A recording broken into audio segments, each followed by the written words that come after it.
So we're on to box 3 of the pseudo case. We'll call it a pseudo case because one box was a Belgian box, and then well, the other 3 are Japanese. Interestingly, right? Somehow I got a case of Belgium, which is confusing me. But anyway, Japanese. See what we can find. It does mean that well, why don't we do this first, right? So we've got in 2 cold foils, normal, and then 1 warband, rainbow foil, right? This was from the Belgian box, so there is still, a chance that our legendary does come from these boxes, which is interesting. Fingers crossed. You never know. What do we want to talk about today? All right, I'm trying to think. Cold foils? Do we talk about cold foils? Right. Yeah, why not? Alright, wait. No. What is going on here? Alright, I was wrong. I know I did replace 1 box. Maybe I opened the wrong box. Maybe I stuck a Japanese box in here, and the rest of them are Belgium.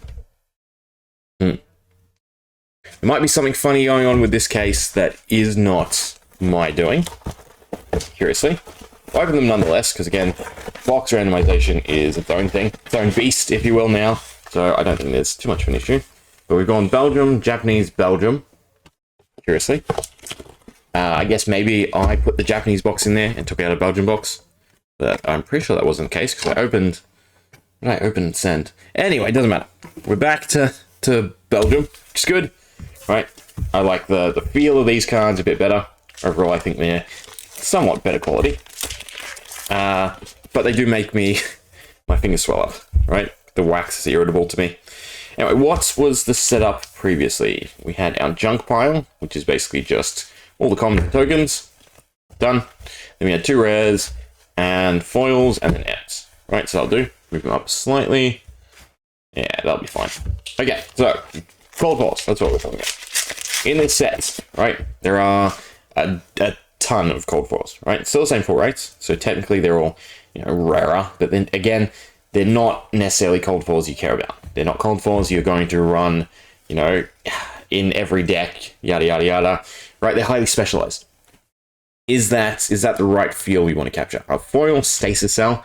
Don't think stasis cell is that good either.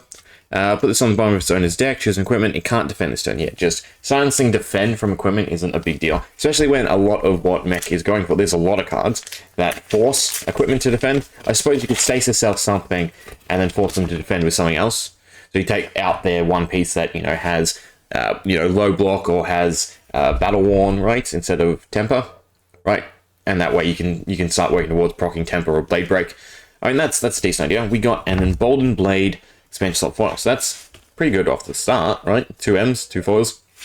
But yeah, cold foils.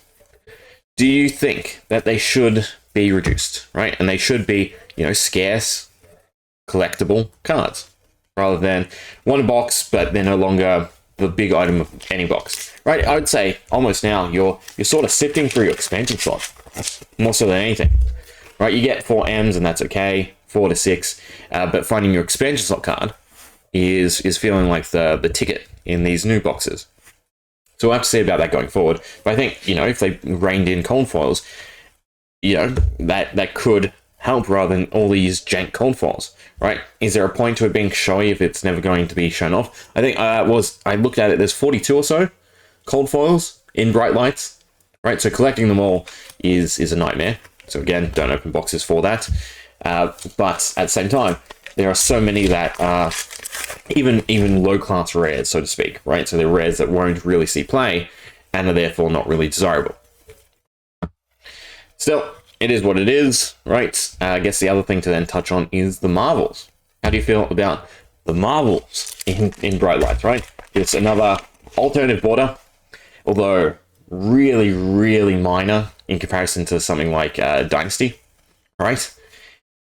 It's literally just, do we have any? Or we got Smashing Performance. I think Smashing Performance is also decent.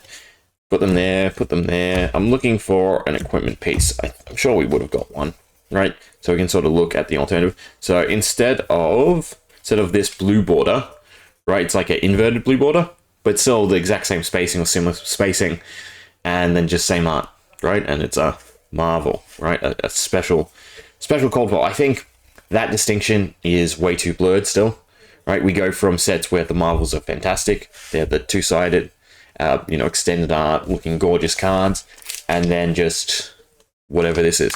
It would be so difficult to do, a full extended piece on the back, right? Even this, just blow it up, have it go, big on the spacing, borderless, something like that would be enough to actually make it, a marvel, or feel like a distinguished marvel rather than sort of what we get. So yeah, I think that is the next part that sort of needs tweaking and refining, is what should be collectible and why should be collectible. Should be collectible simply for, the rarity, or should be collectible because it actually looks and feels collectible? Is the questions that I sort of want to raise and look into and get your opinion, tell you mine, yada yada yada, right? Again, the initial boxes, finding a cold foil is such a big deal, even low-class cold foils. Yes, I know, obviously scarcity has driven them up, but like this. Would this have been so bad, right? You could crop the border so it still fits, but just blow it up and have it full art on the back. So you can lay it down, you can equip it, it's your big marvel, it's flashy, it's super, it feels good to show off and it feels good to collect. Instead, all we get is an alternative border that makes these marvels, again, less desirable than, say, the angels or the dragons. And inequality is another big thing to me, right? I think the marvel should have a pretty exemplary, is that what I'm trying to say? Exemplary notion to it, right? This is a marvel card. This is what a marvel card will always be. Instead of, we tried this, it was okay, we tried this, it was okay, we tried this, it was okay, we tried this, people loved it, so we'll hold on to that, and then we'll bring it back, when we sort of feel like it, for the cards that we think it suits best. Now, right, there's no denying that, obviously, all those cards being double-sided, it makes sense to go big on one side, to go borderless, and yada yada, but it's not impossible for any of these. Even the heroes, right, the heroes that have been done previously and that are now sort of limited to the history pack alt language, right? Why can't we have that? Why can't the Majestics, Dash, Teklo Vossen, Max, why couldn't they be, full art, double-sided marvels? You could still have the normal version in the token slot, so they're accessible, then you could actually have a proper collectible version. And you're right, I'm gonna nail in on it again. To me, it feels like they want to keep the best stuff for prizes, which is okay, right? But then you're compromising the system, right? I understand the idea of moving away from, fancy all these different versions in a box and trying to go for that. But at the same time, you're devaluing everything by having these special versions that are prize related, right? Because it is, well, why do I even care about the high version in this if the higher version than that comes from a prize? All right, I might as well just go for the prize, and the high-end cards in the box are sort of left as middle class, middle ground, and that's not a good feeling when they are meant to be the chase aspect of the box. Again, we are definitely moving away from really participating in every opening, right? Again, it feels okay to skip sets, especially if they're going to be like this, where they're specialized, right? If you don't want mech, you don't want the majority of these cards, just buy them off the secondary market, and you don't have to go through the hassle of opening products. But is that the right step, right? Because another thing that we've sort of touched on but haven't really gone into is it's not like they're incentivizing people to do mass box openings, to supply the secondary market with cards, right? They're forcing them to by giving everyone else shitty odds, so they just turn to the secondary market. And is that the right thing to do?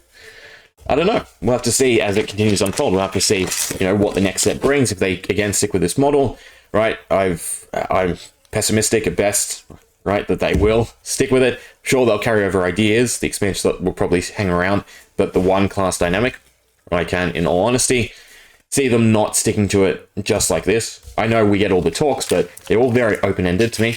They've never just come out and said, the next set will feature one class. They might have. I might have missed it. If I have, let me know. But to me, it is this whole year. We have gone concept from concept to concept, right? Just continuing to try experiments and then move to the next one, which is fine. Again, we're in early days, so it's fine. They don't have to flesh it all out completely. But I would like consistency. Okay, so we got our cold foil. It is another not so great cold foil. what can you do?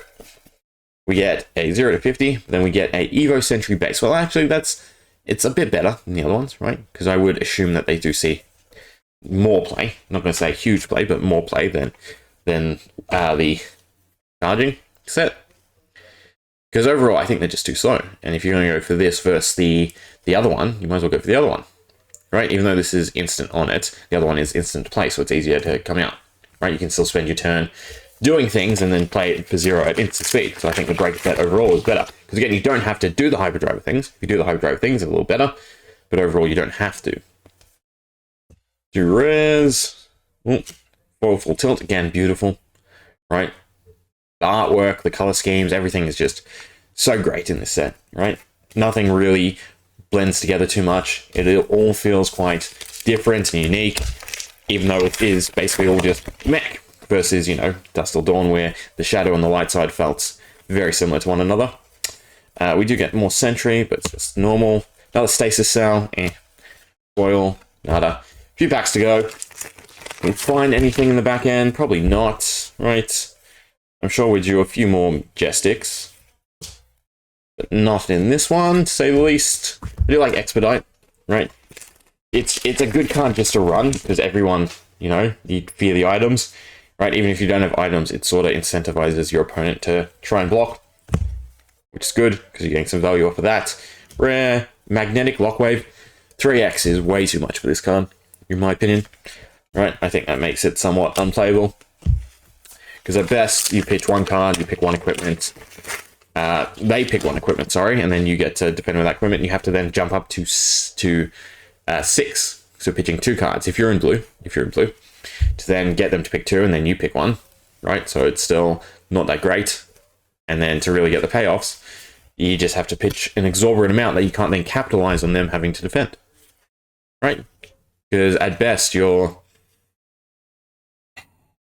pitching 3, so you're already down 2 cards, right? Say you have 1 in the arsenal, so you attack 3 times.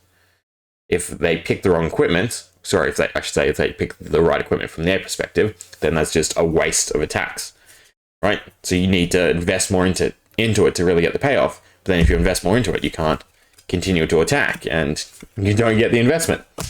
Again, a lot of the big ideas just seem like way too much cost for, again, average reward. And that's not how the game of Flesh and Blood goes, right? You want to be very economic with what you do every turn. Right, min-max as best you can. I missed the... I'm not gonna sift through, because that's now foil. Alright, lucky last pack. Can we get anything in the second last box? We get... nada. No Vin and M. Oh well. 2 rares. Foil. Gorgeous foil. Right, gorgeous. But nada. So, how do we do? 1, 2, 3, 4, 5, 6, 7, 8 Majestics. So... again, probably the higher side of the average being about 7, 6. 2 foils, right? Yeah, 2 foils, 1 expansion, 2 expansion, 3 expansion overall, right? 3 expansion overall, meaning that we got 5 inset Majestics, so a bit under the inset. Again, very curious to know whether or not the odds are across the 2, or just M's in general. Very, very confusing at this point in time to understand what you're opening, the different variants. Right, they haven't flooded the variants, but again, I have to speak about the consistency. Right, what is a Marvel other than whatever they decide, and right, that doesn't create a good sentiment, because these Marvels are not anything spectacular. It's just a cold foil with a different border. That's my 2 cents. Anyway, hopefully see you for the last pack, and hopefully we can find something great. See ya.